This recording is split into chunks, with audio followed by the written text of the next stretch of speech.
Okay, we are almost time, so we'll get started with the talk from today. So today we are honored to have Professor Guiping Hu to be our speaker. Professor Guiping Hu is the professor and head of School of Industrial Engineering and Management at Oklahoma State University. She's also an IISE fellow and the Donald and Cathey Humphreys chair. During 2021 and 2022, she served as the head of Department of Sustainability at Rochester Institute of Technology. During 2022 to 2023, she served as the associate chair of Department of Industrial and Manufacturing System Engineering at Iowa State University. She was a faculty at Iowa State from 2009 to 2023. Her research focused on operations research and data analytics with applications in supply chain design, manufacturing production, renewable energy system, and sustainable agriculture. Dr. Hu's research has been supported by NSF, USDA, DOE, and DOD with over 11 million funding. She has published about 100 journal articles and 50 conference proceedings with over 4,700 citations. So without further ado, we'll welcome Dr. Hu for this talk.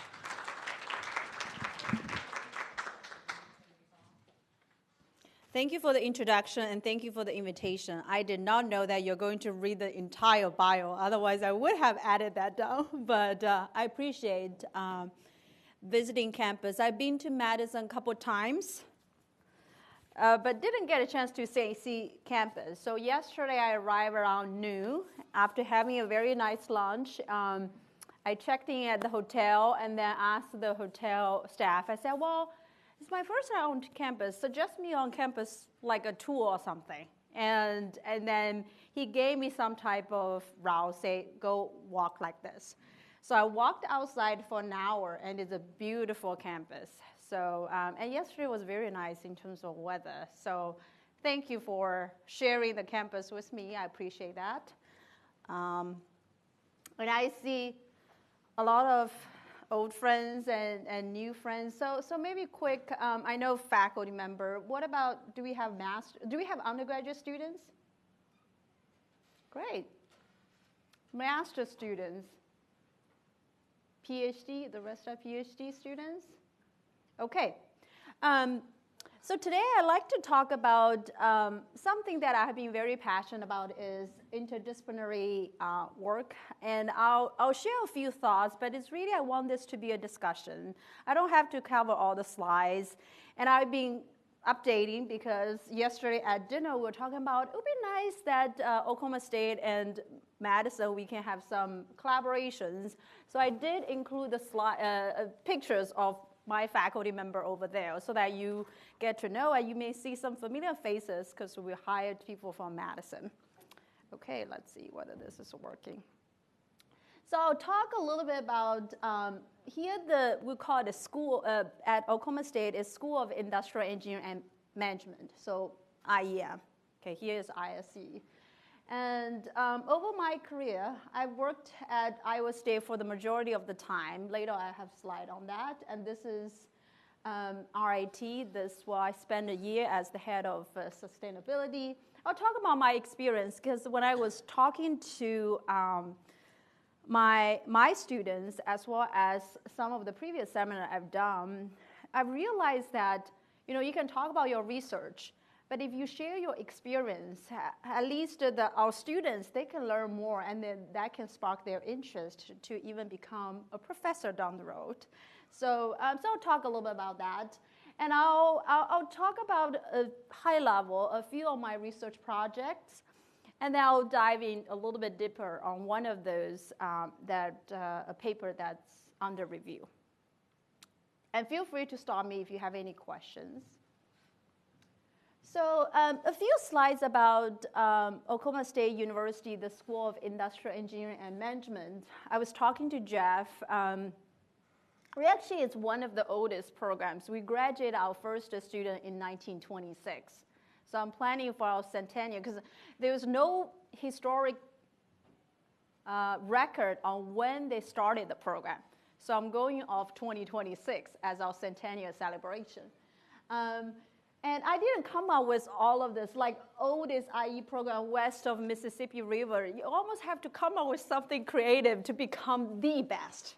Anyway, and then the third oldest IE program in the world, we had 2 National Academy of Engineering members on faculty, Dr. Ken Case and Dr. Joe Myers, both are retired. And Dr. Ken Case actually have an endowed chair in the department. Anyway, the rankings I don't need to talk too much about. Another thing I want to mention, particularly to our faculty member here, is that Oklahoma, actually, honestly, before I take the job, I've never been to Oklahoma. Okay, so I didn't know much about Oklahoma, but it turns out that it's a very nice state in terms of energy research, aerospace, and agricultural. Oklahoma State's land grant, Wisconsin-Madison is also land grant. And another thing that's very unique for Oklahoma is there are a lot of tribal nations. So National Science Foundation and some other funding agency, they would encourage engagement with tribal nations. So there are historic reasons why. I'm not going to go into too much detail, but this is a map of Oklahoma, and there are a lot of tribal nations. And sometimes federal specific research program, they like to see engagement of tribal nations in research projects. And we're also AppScore. Okay, so I did say that I've included a few slides on our faculty members so that we can at least put face to name, and next time if you go to conference, you see the faces, you'll know them. So we have a few people who are more on the theoretical OR, Austin and Baskey, and then supply chain production. This is sort of more applied side of the things. And some of them, actually Manju graduated from Wisconsin-Madison in 1989. He's one of the most senior faculty in my department and one of the junior faculty in the department of this human factors and healthcare. So we have hired 3 human factor faculty in the last few years. They're doing a great job. And I do some healthcare analytics, which I'll talk about later. So you probably, I was trying to flip to Akash to talk about one of the newer Wisconsin-Madison graduate joining industrial engineering and management at Oklahoma State. And another area is manufacturing energy. I know Madison here, we have very strong manufacturing program, especially on the process and some of the data side. So I see a lot of synergies there as well. So Akash graduated from Madison in 2022, and he's one of our faculty members, actually Dr. Zhou's student, and doing a great job. So I see a lot of synergies. So if there are ways that we can work together, I think my faculty will be very happy to explore that. I know we have a lot of Georgia Tech graduate from Madison. Paratosh also graduated from Georgia Tech, and he recently got 2 NSF awards, so I'm very proud of junior faculty achievement, mainly on cybersecurity. That's what he's working on. All right, so I'm going to talk about foster interdisciplinary collaborations. And I was talking to Laura before the seminar that, industrial engineering, we're in a lot of places. And sometimes I talk to our alumni and realize after their graduation, they're making an impact in pretty much every field. Whatever you can think of, there can be a usage of industrial engineering. But that can also be something that's not working well for us, meaning that when you talk about industrial engineering, they don't know who we are, right? So there's this visibility. So as a community, we need to work together. And I think when we engage in interdisciplinary work, as long as we make a mark that this is the contribution of the industrial engineers, I think we'll be able to make a bigger and lasting impact. I'm not going to go into too much details. This slide includes a few of the educational programs that I'm currently initiating and implementing at Oklahoma State. We have what's called data analytics for engineers minor, and I know here we have the certificate program, so that's a similar thing. We started this actually over COVID, and that has helped with some recruitment of students from other majors that take the minor and get the visibility going a little bit. To go along with that, we actually have what was in the process of establishing a master's degree in engineering data analytics. And that's, in a way, was pushed by the dean, because you know, if you don't claim data analytics, someone else will claim it. So good or bad, we're doing it. And human factors, I mentioned earlier that Oklahoma, there are a lot of aerospace, and there is a DOD, what's called Tinker Air Force Base. And there are a lot of interest in involving human factors. So we are in the process of looking at a master's degree in human factors. And I know this department, we have a lot of people as expertise in healthcare analytics. In Tulsa, which is about an hour and 15 minutes from Stillwater, we have a separate campus called Center for Health Sciences, and there is physician there. And recently, I have been talking with their president and provost in terms of establishing a master program in healthcare AI analytics. So these are some of the things that I felt like in terms of the education, because in order to raise our visibility, it needs to come from both education as well as research. So these are some of the things. It will take some time to work through, but that's what I'm working on.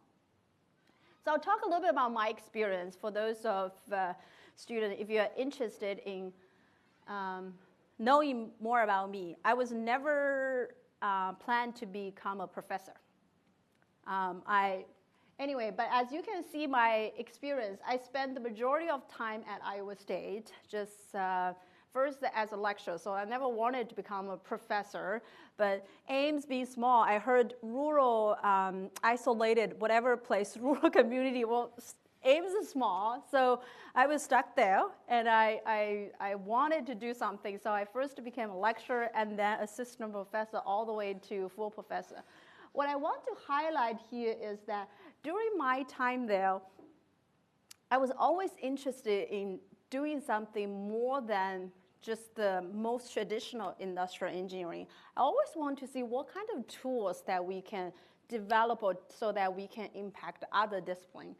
So first, I started doing a lot of biofuel-related work, and you can say that money-driven, because at the end of the day, you need to support your graduate students. So I first just started working on some biofuel-related work, and there's something called Bioeconomy Institute.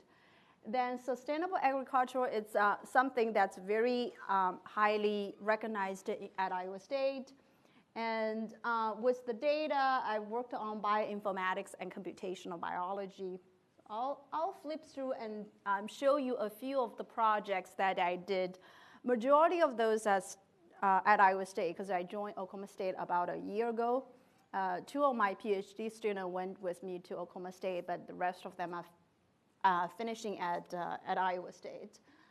So I wouldn't say I'm the theoretical operations research person. I've done my algorithm and modeling development and all of those junior career during my career, but now I'm very interested in the application side.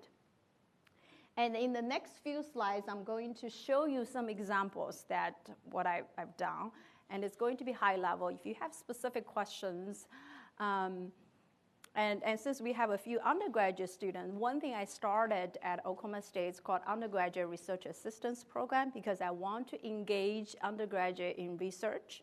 And I must say, some of the undergraduate students, they are very good at research. So don't be shy away from engaging in research, because you can make an impact. One thing I want to show with this sort of diagram or chart there to the left is that I really, when I'm working on methodological innovation, I always want to make sure that there is domain expertise and industry relevance. I'll give you one example that currently we are engaged in a dairy cow project. We're trying to understand the milk production of the dairy cow. And I'm working with a farm. The first thing we talked to was a vet medicine, they call it specialist.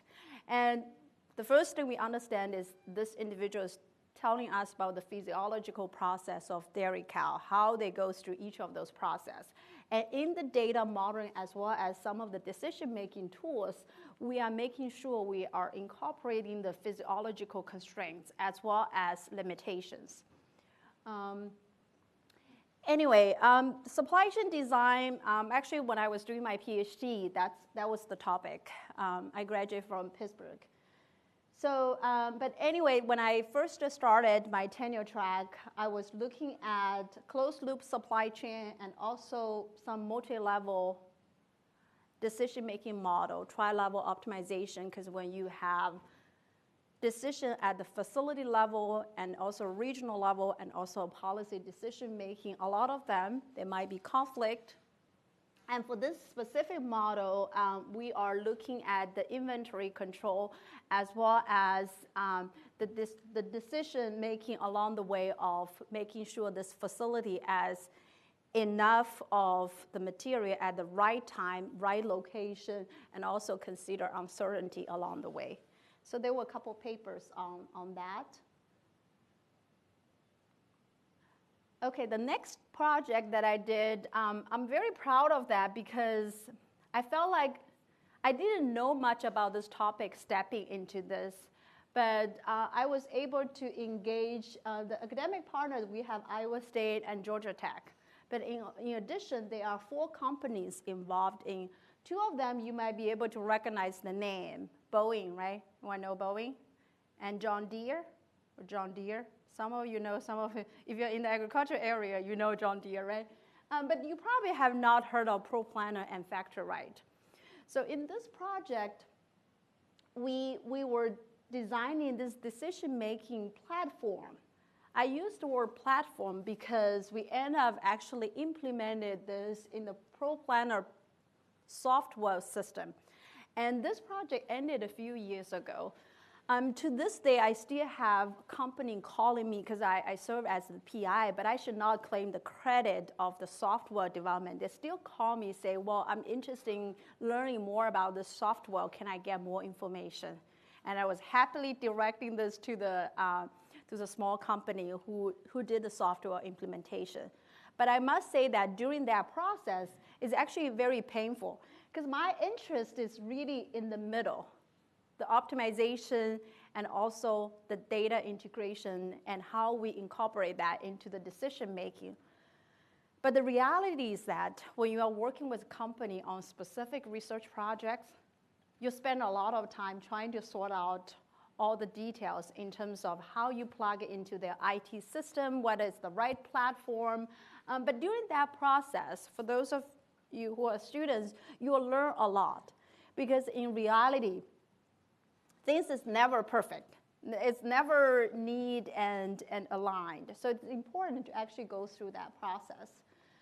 Energy system, I mentioned that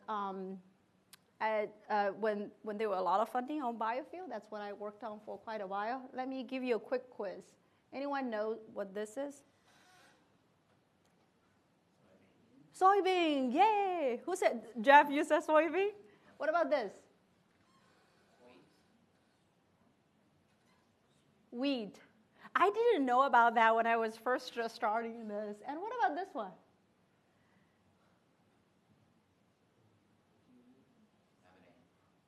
Did you say lemonade? Biofuel. Someone said, did anyone say algae? Yes, I saw algae. So this is actually a bioreactor for algae production. So you might be wondering, why are you talking about this? So what we did for this DOE, Department of Energy project was looking at, so I work, my student worked with chemical engineers and mechanical engineers, and we were scaling the bench scale. Bench scale means a very small scale, like a few grams for a few grams an hour reaction to a 2,000-day facility. And we're trying to understand the economic outlook as well as the environmental impact. So for those of you who are sitting in the back, undergraduate student, if you think about biofuel, do you automatically think about that's environmentally friendly? Right? But the reality is that that might not be the case because there are a lot of chemicals involved is actually quite energy intensive. So we had to go through the process of what's analyzing different what's called production pathways and think about what are some of the supplies. So where do you get the biomass? And after the production, where you supply the biochemicals as well as biofuel. So they are supply chain related problem. So this is another USDA project where we were looking at what's called a bio-oil production. So this is more of converting corn stover to diesel-based and gasoline-based, not ethanol, so diesel and gasoline-based fuel. And you might be wondering, why are we IEs doing that? So the majority of the things are still using very traditional industrial engineering techniques and methods. So process simulation, you scale it up because it's very, very expensive to even construct a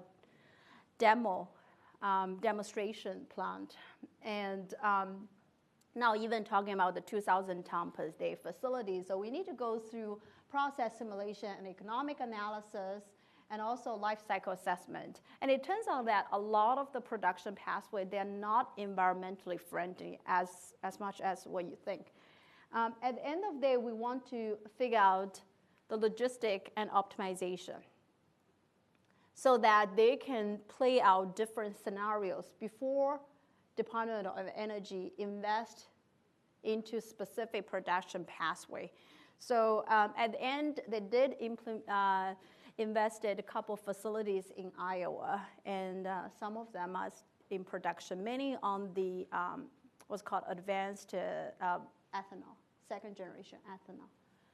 Another topic that I worked on was called sustainable agricultural. So this specific example, I was trying to understand how the genotype, so think about the genetic information of a corn, versus, and together with the environment. What's the sun condition, the sunlight and the weather, the precipitation, all those type of information, how that interplay to decide on the phenotype. Phenotype could be the flowering time, how big that kernel is, the color of the corn, the height of the tussle, because sometimes if the corn grows too tall, it will start lodging. So there are all kinds of problems related to different types of phenotype can impact the outcome of the final production. So the type of thing what we are doing is basic data analytics. So there, as we all know, there are descriptive analysis, predictive, and prescriptive. So descriptive, you have historic yield data, you have historic information you've collected, and this was a project at Iowa State. So there was this bigger project collecting data from fields across the nation called Genomes to Fields Study. So what we did was using the data to understand what happened. That's descriptive. Historic data, input-output analysis. And predictive is, given the information we know, the different genotype we know, how we have a new environment, and if we have a prediction of the weather, rainfall, sunshine condition for the next year, what could we expect? Is this a good year, bad year? Because it's going to impact a lot of financial decisions for farmers, as well as actually the financial market, because corn and soybean goes through a lot of spot trading as well. And also prescriptive. So prescriptive for industrial engineering is about decision making and optimization, right? It's whatever thing we can change. What if we predicted that under this type of genotype, that type of corn, if it's not going to go well, maybe we should change the type of corn we are planting. Because farmer actually the fall, before the next planting season, they need to make a decision in a timely manner about what do they plant. And the later they wait, the more expensive the seed is going to be. So there are trade-offs they are evaluating, and that's what I'm talking about in terms of prescriptive analysis. This is a paper that I'm very proud of. Mosen was my PhD student, and now he's working for Bayer Crop Science. And in this specific study, we were coupling machine learning and crop modeling. So this is what I mean by when there is methodological innovation as well as domain expertise incorporation, so that we're not completely ignore what's going on. So a lot of machine learning models tend to think about a black box approach, and in this specific model, we are integrating machine learning as well as crop modeling into the prediction. What is the time?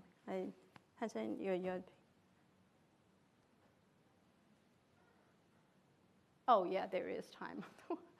Okay. Another topic that I worked on that I'm very passionate about is actually at Iowa State, I taught a class called Markovian decision processes. I know some of you were interested in that. So this is a work that we did sort of leveraging the Markovian MDP and reinforcement learning into some bioinformatics and computational biology. So it turns out that LAS stands for look at selection. So here we are trying to do breeding. So think about you have corn. Let's say we are trying to do crop improvement for corn. The traditional approach is that the crop scientists, they are going to cross individuals based on their experience. Let's say this corn, it performed well last year. Maybe I should cross it with another corn that I knew it performed well 3 years ago. Okay, so there's less of an analytical approach, and because if you think about it, it's actually very hard to consider the genetic information. So, let me show you this bottom part. So each of this is representing one type of corn. So in this analysis, these are the chromosomes, right? So you have two sides, and for the specific study we did, there are 1.3 million rows. So that's the number of SNPs, what's called the genetic information that's recorded. In real, it's actually more, but that's the type of sequencing they were doing. So think about this is a 2-column and 1.3 million row vector. And here I have 12 individuals, so 12 type of corn. What I need to decide is who to cross with who and produce a future generation. So here I have this individual cross this individual and produced 6 progeny, right? 6 new corn. And it turns out that, well, dependent upon the cross and then the stochastic event, the progeny can be very different. And this is a cross, you produce 5 of them, okay? And then in the next generation, you need to decide, and so this is an example of what's called back crossing. So you use this individual actually back cross to the parent generation. That's called back crossing. And this is a traditional crossing, and this is called selfing. Selfing means, well, actually for corn, you know that there is this male part and also female part. So you can actually cross the same individual to that. So this is a process that I'm illustrating when we are trying to do breeding. The reality is that they're doing a very ad hoc approach. So in this project, we're working with Corteva, that's a crop scientist, and Syngenta, which is a seed company. So we are using simulation and optimization approach, trying to simulate and analyze this approach. If you think about it, there are all kinds of decisions you are making on who to cross with who, right? That's an integer program decision-making model.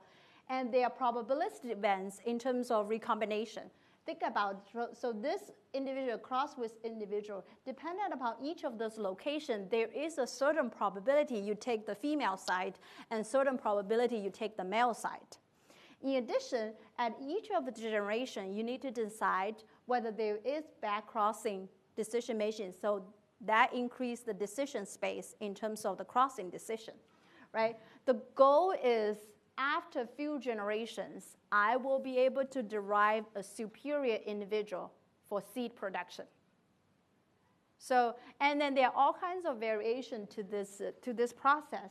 And then on the top here, we need to use some data analytics models to understand when this cross with this, what kind of progenies are we able to generate? So there are some of those Markovian decision process modeling that we were doing in this specific study. I'm not going to go to too much detail, but the point I'm trying to illustrate here is that if you think about the essence we are bringing is simulation, combinatorial integer programming and basic optimization model, as well as data analytics. But each of the steps, we're working very closely with crop scientists. But for those of you, you might be scared away by this. Let me assure you that at the beginning, I'll give you one example, one incident that happened. I was going into a meeting, and then we were talking about corn, and I thought I was discussing about collaboration on corn. And this professor kept saying maize. And then I finally get asked, well, what do you mean by maize? I thought we were here to talk about a collaboration on corn. It turns out that corn and maize, they're the same thing. You know that, right? Some of you know, some of you don't. So that shows you how little I know about agriculture when I just started the collaboration. It is painful because at the beginning you're speaking different languages, but when you see the type of impact we're making for the company as well as the farmer, that you can realize it is actually something we can do as industrial engineering for the society as a whole. Anyway, this is some platform. I'm going to skip through this a little bit for NSF. And this is another paper that I'm very proud of my student. So Saba is an industrial engineering student, and Aaron is a genetics student. And this is one of the first papers that we published on genetics. And the reason why I'm very proud of this paper is that my collaborator said, as soon as you publish on genetics, you're going to be recognized as one of us. So I felt like, well, my student has making a great job in terms of stepping into a slightly different field and making an impact on what could have helped them their decision making on crop improvement. And for this one, it's a multi-trait genomic selection, and we also have some Pareto frontier, those multi-objective decision making involved. Okay, so healthcare is another area that I've worked on, and I cannot claim me being the expert at all. Okay, I was talking to some of the faculty members during the day, which I enjoyed the talk a lot. Iowa State did not have medical school. Now, Oklahoma State, we have the Center for Health Sciences. What started this was I was talking to a physician, and the university was trying to promote collaboration.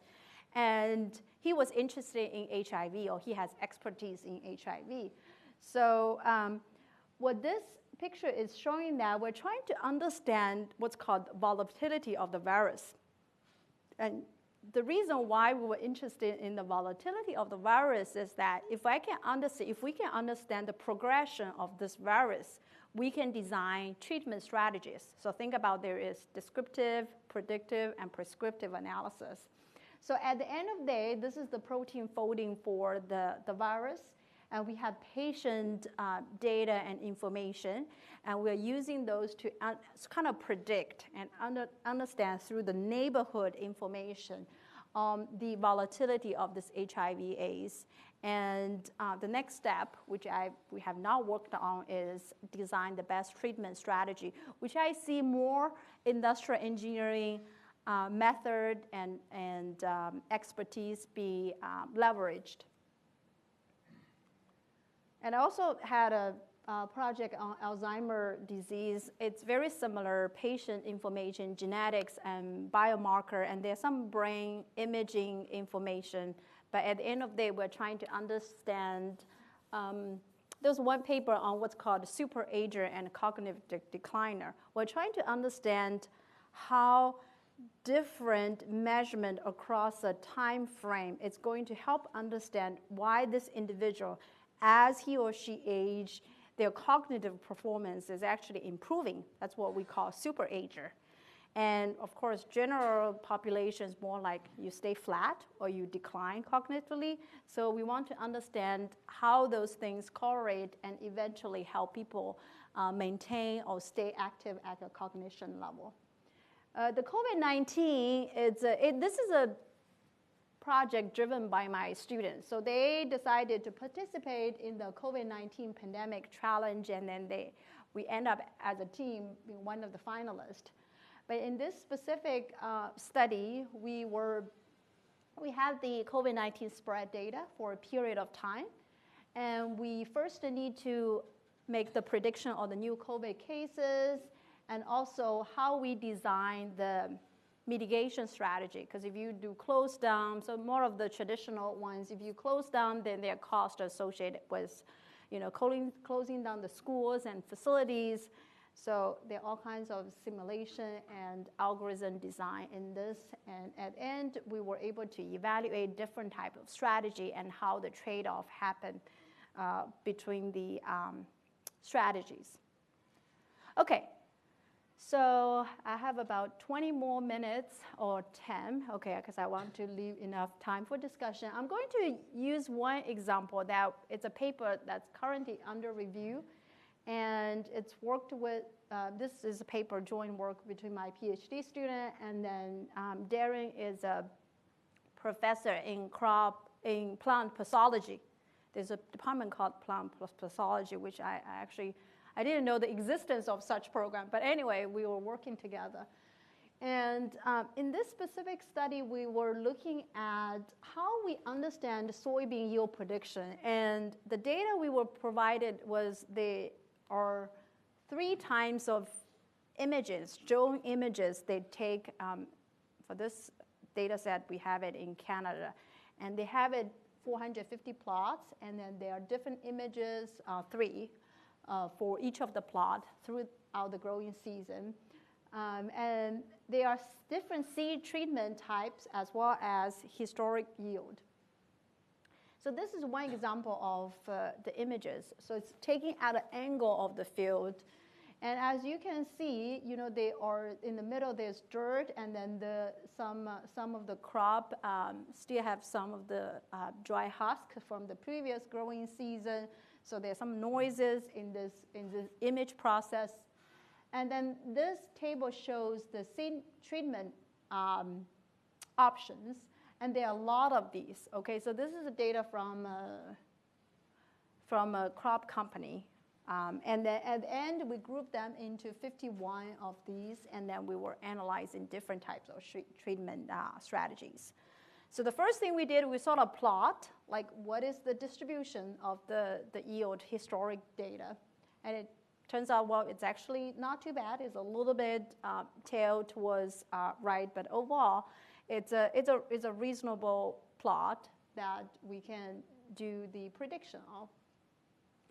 So the first thing we did, we actually analyzed a variety of scenarios and strategies.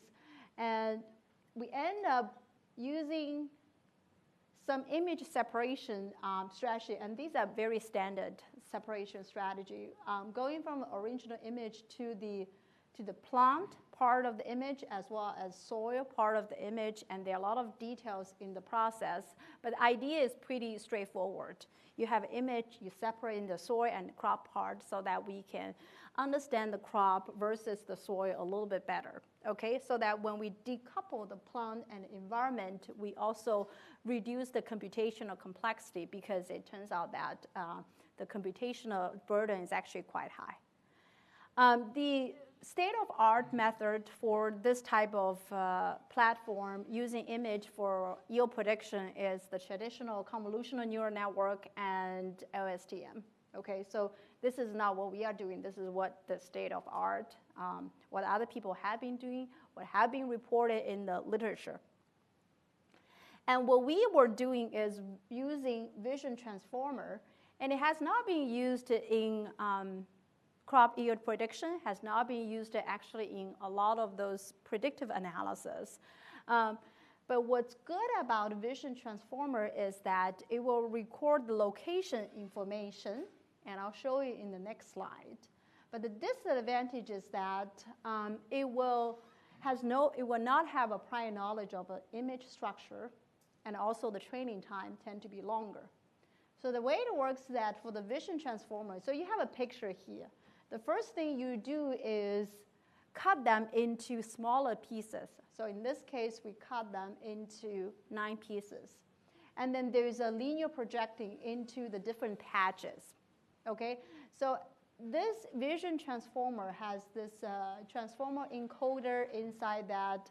But the way it works is that it will have the location information of the individual patches so that you are cutting into smaller pieces for reduced computational complexity.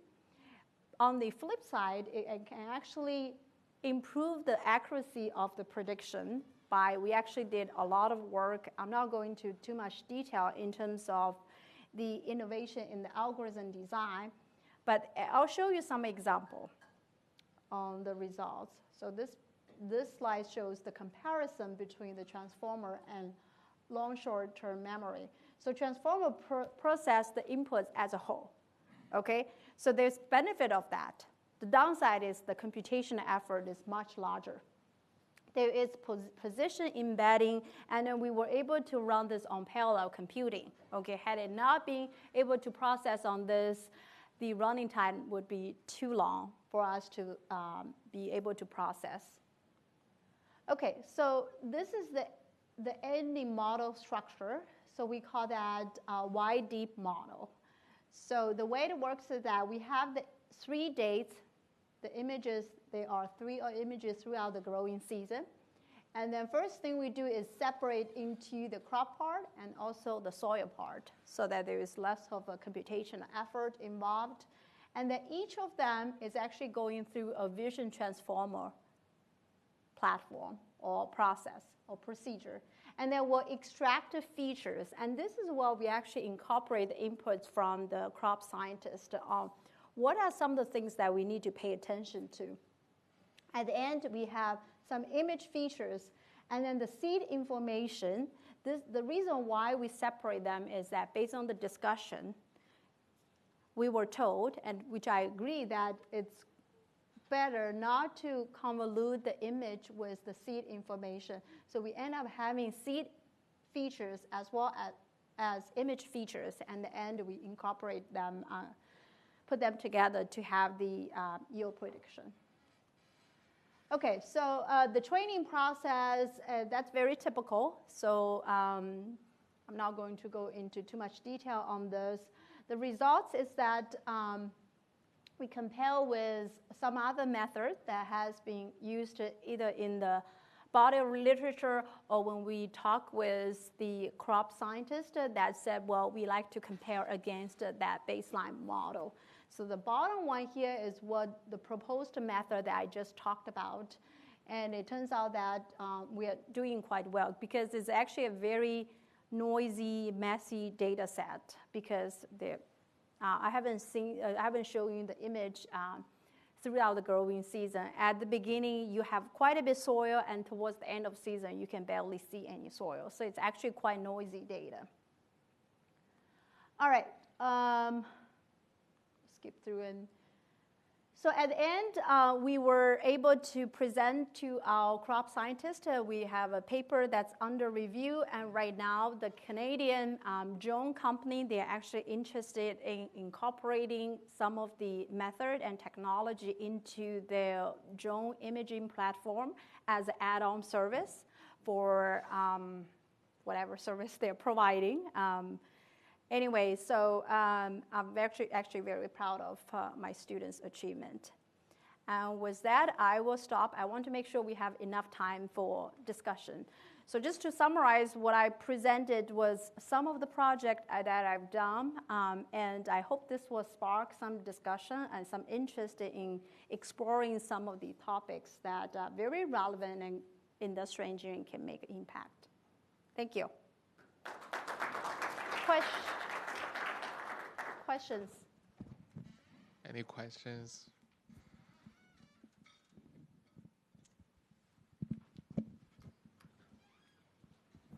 So for the soybean yield problem, can you give a little bit more detail about the method you are comparing? Because I guess there must be some classical model on that. They don't use image, but they just use weather, the soil information. So how's your accuracy compared with those methods without image input? Yeah, can I go back? So you're talking about benchmark, right? Comparing with, so the first one is what the plant scientist said. Let's just take a look at if we yield predictions, the average, okay? This is the convolutional neural network in combination with linear regression. What's average means? What's average means? Average means your prediction is just your average historic yield because, yeah, so that's what he said. That's what, because it's so noisy, that's what they currently use, right? If you think about it, it doesn't, to me, I feel like it doesn't really make sense. But that's what they are sometimes using in the crop scientist area. So this is a convolutional neural network in combination with linear regression, because if you remember, there's seed treatment strategy there. So that variable is incorporated with some linear regression. And this is convolutional neural network in conjunction with LSTM, and this is the vision transformer. So what we did was the vision transformer, on top of that, we did some image augmentation. And also, they are the traditional augmentation method, but also there's some algorithm and some tricks here and there. So yeah, that's what we did. Okay, thank you. Yeah, let me ask you another naive question. Who's the person on your last slides? I really don't know who he is. I liked this because it's sort of funny. Actually, I don't know this individual. Maybe someone can educate me. But I thought it was a very famous guy. Yeah, I think, yes. He came up with the Case-Shiller index for housing prices, and I think was one of the people who predicted the housing prices. I see. Yeah, he's an economist, yeah. Well, now that we need to search it up, right? I was looking for some quotes, and this has this imaginative interdisciplinary collaboration, because sometimes industrial engineering people call it your imaginative engineering, and I just think it's a little funny, and that's why I included. But thank you. Yeah, I did not know that, and thank you for the question. That's not naive at all. Other questions? Laura? Yeah, economics? Okay, yeah, at 10, yeah. I'll ask a quick question about interdisciplinary research, because a lot of your work is sort of now apparently at the intersection of machine learning and other techniques, maybe more classical industrial engineering techniques. How are your students training themselves, or how are you training your students to make the best use of these tools? Because I'm sure they probably just did like PyTorch, or they ran some RL thing. Like, how are you trained? How do these students get trained on those tools? That's a great question. I always, I think there's a difference between industrial engineers and computer scientists. There's a I think we're better. We are better. We are definitely better. Not by little. Yeah. So I think it's important to keep the traditional. Oh, okay. I think there is an advantage for us to infuse the OR and optimization. So I do emphasize they need to go through all of this. And I didn't show it here, but in a lot of the techniques, we do incorporate a lot of optimization techniques into the process. But in terms of training, it's not the easiest thing. It's almost like, I don't think a traditional class would do it. And I myself, I've audited some biology classes, and I look pretty dumb there. Like, sometimes I feel embarrassed to ask a question, so I'll ask when the student gets out of the room, and I ask the instructor. So I don't know whether, Jeff, you're asking about in terms of the domain knowledge or more the data and optimization. I just firmly believe the OR and optimization, that's part of industrial engineering. It needs to stay there. And when this whole AI and machine learning, that's what is going to set us apart from the rest of them. Your students, do they take classes in computer science? They do. Learning to learn those tools, or do they just like watch a bunch of videos? Do they just read? Do you just tell them to figure it out, or is there like a formal, are they getting a formal introduction to those types? I don't think there is a formal. I used to teach a class called Big Data Analytics and Optimization at Iowa State. I think because of the application is so case by case, I think it's almost like you need to know the basics. So they do take class from electrical engineering, some of the deep learning class, neural network type of class, and also computer science. I personally have some bias against the computer science because I felt like they were so focused on the algorithm, which is very important, but they tend to overlook on the specific nuance that are important for a lot of applications. So I will send them to take computer science classes, but at the end of the day, they need to be able to figure out how are they going to leverage and use it in their research. So I don't think there's any silver bullet. I think we're all going through this together, right? But that's a good question, Jeff. Kai-Bo? Yeah.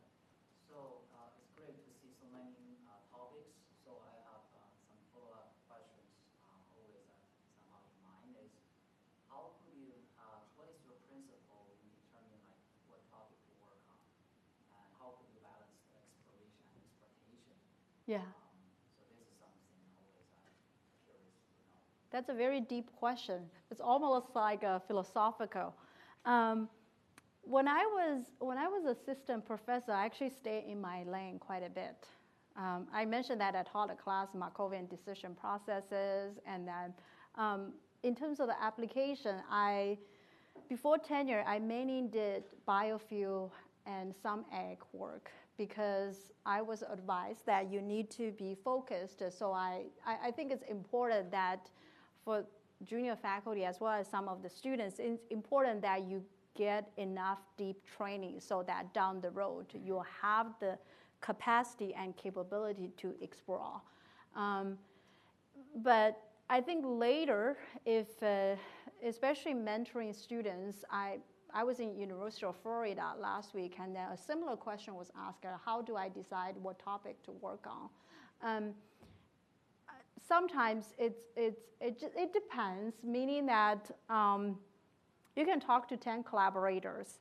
5 of them will decide not to talk to ever anymore because the chemistry is not right. But if you don't talk to them, you don't know which ones that you're going to have a interactive, meaningful interaction and collaboration. So I would say be open-minded, and it also depends on your interest as well as their interest, and also the strategic direction that you are interested in stepping into. Like the healthcare one, I did not do any of those prior to my tenure, but I was always interested. I think I mentioned to Jeff that I was always interested in healthcare. I felt like that's something we can, and I'm glad that a lot of you are working on that. I'm just working on a very small portion of it. So I don't think there is any topic that we should or should not work on.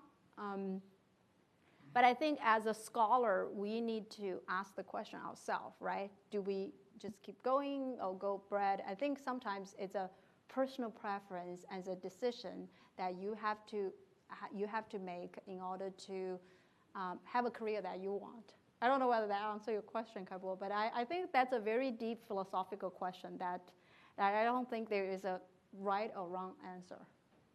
Yeah, I just want to hear your thoughts. Yeah. I appreciate it. The questions? Am I out of time? We have to get at least one question from the students. Did you learn anything? Yeah, some? I hope this will spark some of your interest, and then you go out and make an impact with your industrial engineering degree. And make us this field better known. Okay? let's thank our speaker. Thank you all for your time. Thank you.